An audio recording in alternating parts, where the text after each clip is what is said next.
Bueno, vamos a abordar un tema que tiene que ver con el caso Lavallato y las investigaciones que se siguen no solamente a los políticos, sino también a los partidos políticos por financiamiento irregular, sobre todo las constructoras brasileñas y en particular Odebrecht, porque ya entró en vigencia una ley justamente que castiga el financiamiento irregular, pero que se mezcla con el tema del lavado de activos. Vamos a ver cómo cambia esto el panorama. Estamos con Antonio Maldonado, ex procurador anticorrupción, a quien le agradezco por acompañarnos esta noche. Y Antonio, en principio, lo que ha entrado en vigencia, ¿cómo va a afectar las investigaciones del caso Lavallato? Entiendo ya, y lo vi en las noticias, que la defensa de Pierre Figari, uno de los principales asesores de Keiko Fujimori y acusado de pertenecer a esta cúpula, ¿no?, por la Fiscalía, se está acogiendo a esta nueva ley. Sí, muchas gracias por su amable invitación, Omar. En efecto, hay, creo yo, motivos objetivos para expresar preocupación por la forma como esta ley reguló o pretendió, digamos, establecer marcos para prohibir o reprimir el financiamiento ilegal de las campañas políticas, ¿no? Campañas políticas, no, porque en realidad habla poco, entiendo yo, de los partidos políticos. Campañas políticas. Claro. Y en principio, con toda espontaneidad y sinceridad, le comento, Omar, que yo veo con sospecha toda acción legislativa de este Congreso. Es decir, lo que me parece extraño es que quien tiene el partido que tiene la mayoría en el Congreso, cuyos líderes o cuya lideresa más importante está investigada y sometida a una medida de prisión preventiva, se encarga de diseñar un mecanismo legal que ha sido largamente esperado por la sociedad peruana, que se refiere a un problema no solo en el Perú, sino en la región, para no hablar del mundo, pero que lo que se habría esperado es que fuese un instrumento técnico, un instrumento normativo, un instrumento razonable, racional, que permitiese enfrentar con claridad este problema. Por lo que han comentado diversos especialistas de la materia, hay dudas sobre esto, porque en efecto, como usted bien señala en su pregunta, hay problemas en principio con la confusión, con el lavado de activos. Es claro, decir, para que la gente lo entienda, ¿no?, y en su expertise, claro, digamos, ¿qué es lo que hace en la práctica esta ley que emitió el Congreso? Porque lo que nos explicaba hace unos días el doctor Carlos Caro, claro, es que lo que en la práctica va a pasar es que aquellos investigados por lavado de activos, que podrían tener una pena de 25 años, ahora, acogiéndose a esta nueva ley de financiamiento irregular, podrían decir, no, un momentito, fiscal, tú me tienes que enmarcar no por lavado de activos, sino por financiamiento ilegal, y ahí la pena es 8 años. Por supuesto, y en relación a la parte de su pregunta en que hacía usted mención a este supuesto, en efecto, lo que uno confirma en hechos como este, como el que usted plantea, es que en realidad este es un mecanismo de impunidad. Ajá. Es un mecanismo de impunidad precisamente para generar este tipo de salidas. Es decir, como yo no puedo grotescamente proteger a mis partidarios que están procesados, lo que hago es tomar un poco del clamor popular, un poco de las necesidades de la sociedad peruana y las convierto en un instrumento franquisteniano que finalmente lo que va a generar es impunidad, como el hecho que usted comenta, ¿no? Es decir, ya empiezan a articularse planteamientos o planteos de la defensa dirigidos a que el Ministerio Público reconduzca sus hipótesis de trabajo. Por supuesto, hay un marco procesal que dispone que un fiscal no solamente debe acopiar los elementos que fortalezcan su hipótesis de investigación penal y luego su hipótesis acusatoria. Por supuesto, también la norma procesal penal establece que el fiscal el Ministerio Público debe también, donde encuentre hechos de disminución de la posible responsabilidad penal e inclusive de extensión de la responsabilidad penal, mencionarlos.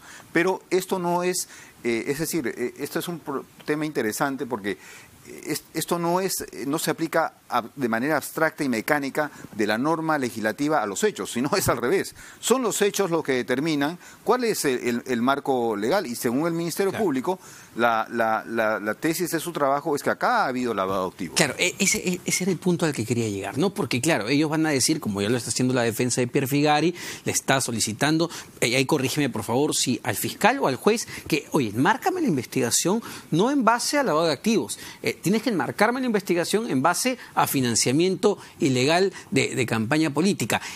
El que es acusado, digamos, o investigado, ¿tiene la potestad de decirle eso al fiscal o lo pide el juez? En ejercicio amplio del derecho de defensa puede plantear esa cuestión, ese planteo de defensa ante el fiscal.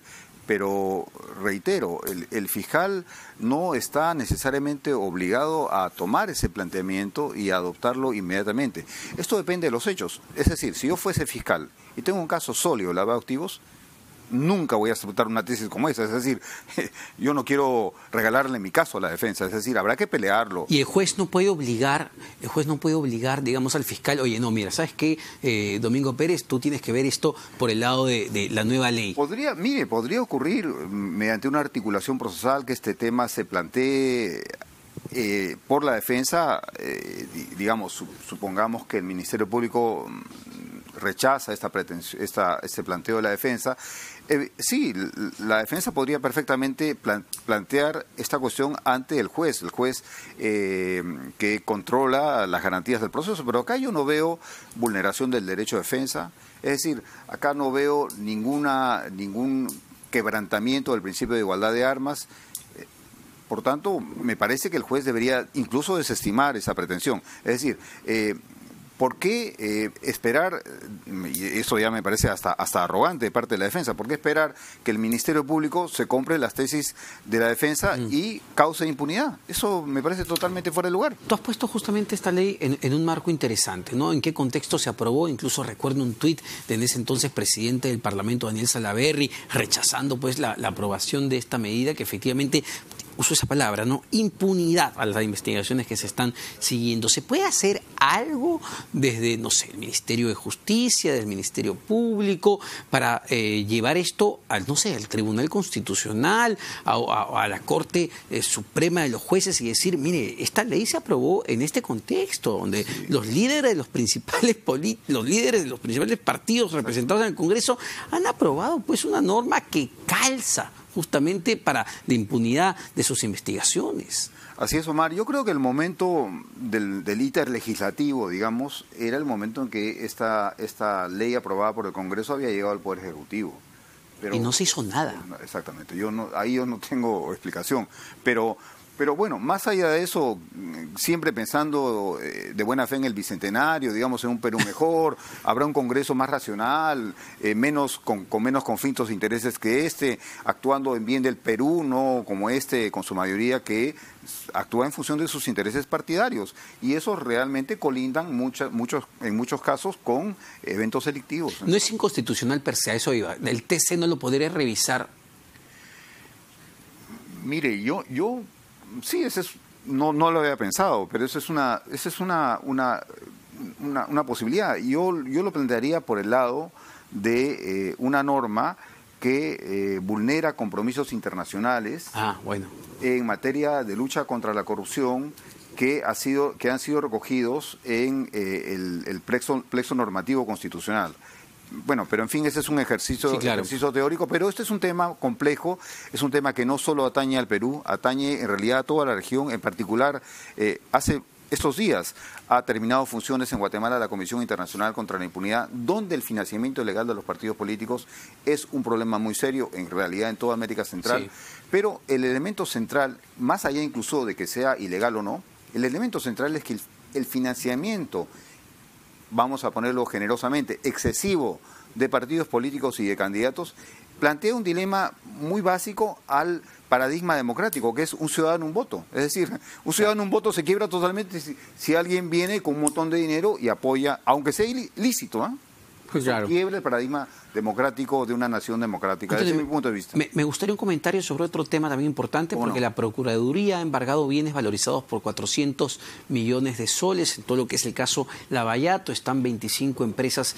involucradas, hay más de 147 investigados, si no me equivoco. Esta información salió hace poco. Vemos, digamos, un trabajo importante que viene haciendo la Procuraduría en este caso. Sí, y coincido, Omar, con tu planteamiento. Veo un trabajo importante del procurador ad hoc Jorge Ramírez. Veo una preocupación por un tema realmente olvidado desde el Estado peruano como política, que es el tema de la reparación civil. Y es triste reconocerlo, pero por ejemplo, si comparamos esta cifra que tú has dado junto a la que se estableció en los casos Fujimori y Montesinos, más o menos 1.500 millones de soles, de los cuales se han recuperado solo 18 millones de soles. Una nada. No es nada. Entonces vemos un planteamiento distinto y esperemos pues que tenga éxito, porque el delito pues no solo acarrea, como sabes, las consecuencias de la culpabilidad, de la pena, sino también de la necesidad de resarcir y de reparar, ¿no? Bueno, y es una manera también de apretarlos, ¿no? Yo siempre me pregunté, viendo el tema del caso Lava Jato en Brasil, allá se logró mucho a partir de apretar a las empresas, a los grandes empresarios que no querían comerse pues ni un solo día en la cárcel y empezaron a contar y decir toda la verdad. Aquí se empezó, digamos, con los políticos. ¿Por qué no agarrar a esas socias y las grandotas? Estamos hablando de las constructoras más grandes del país. Por supuesto, y darles justamente donde más les duele, es decir, el patrimonio, porque toda esta empresa criminal se diseñó con el fin de satisfacer expectativas gigantescas de ambición personal y empresarial que terminaron en delitos. Entonces yo creo que ese y de hecho como se dice, ¿no?, en casos de lavado de activos, seguir la ruta del dinero es la estrategia central, ¿no? Perfecto, Antonio, muchas gracias. Placer, Antonio Omar Maldonado es procurador anticorrupción, dándonos luces sobre este tema que es sumamente polémico. Vamos a ver cómo va a avanzar, porque no solamente está el caso de Keiko Fujimori y digamos todos los políticos vinculados a Fuerza Popular, señores, está toda la clase política del país que recibió, según Jorge Barat y según Marcelo Odebrecht, platita para sus campañas. Pero bueno, vamos a ver eso. Buen fin de semana. Omar Mariluz, en Quién Tiene la Razón. Descansen.